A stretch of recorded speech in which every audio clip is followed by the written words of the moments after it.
Раньше было не так удобно, было меньше мест, где можно было посидеть, и было намного меньше стеллажей с книгами. Теперь, конечно, после того, как изменили, стало намного уютнее. Уютно, красиво, познавательно и интересно. Вот такими эпитетами награждают обновленный храм знаний. Модельная библиотека, открытая в Зязиков-Юрте в прошлом году, принимает читателей почти каждый день. Всему причиной новые условия, которые гораздо лучше старых, отмечает Амина Цароева. Школьница тут частый гость. До этого не было компьютеров, ничего такого, выхода в интернет не было тоже.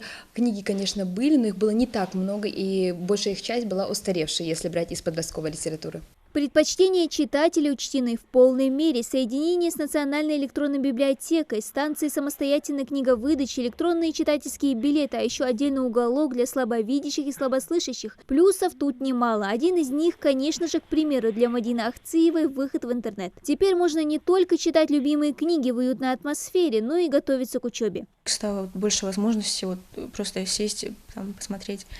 Можно сидеть, почитать, это тоже нравится. В принципе, все изменения, которые были внесены, абсолютно все устраивает, и все очень нравится. Но главным приятным подарком как для читателей, так и для самих библиотекарей стало поступление новой литературы. Книжный фонд 8000 экземпляров пополнился как русскими, так и зарубежными произведениями. В детской секции стало больше фантастики, к ней и тяготеют ребята. Тут привезли еще больше книг, которые я хотел давно прочитать. Например, Гарри Поттера тут не было. Сейчас его привезли, я прочитал. В другом зале есть «Сойка-пересмешница», «Голодные игры». Это тоже очень интересная книга. Есть тут чем заняться и самым маленьким читателям. Тут есть отдельная детская площадка, где ребята могут мастерить поделки, а еще смотреть мультики на интерактивной доске или занять время за познавательными играми. Современные технологии оживили культурные мероприятия в стенах библиотеки. Виртуальные экскурсии, литературные вечера, экологические и патриотические акции, дни информации. Много чего мы тут проводим, конечно, разные. С детьми занимаемся, привлекаем детей. Полная модернизация повлияла на посещаемость как юных читателей, так и старших. Специально для них есть взрослая секция. Люблю Лермонтова, очень даже.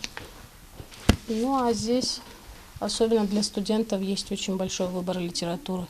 Широкий выбор книг теперь появился и у Лидии Аушевой, только вместо зарубежной она предпочтение отдает русской классике. В библиотеку до обновления наведывалась раз в неделю, сейчас каждую свободную минуту. У нас библиотека сама по себе маленькая, но здесь всегда было уютно, было приятно сюда заходить, здесь всегда встречали с улыбкой.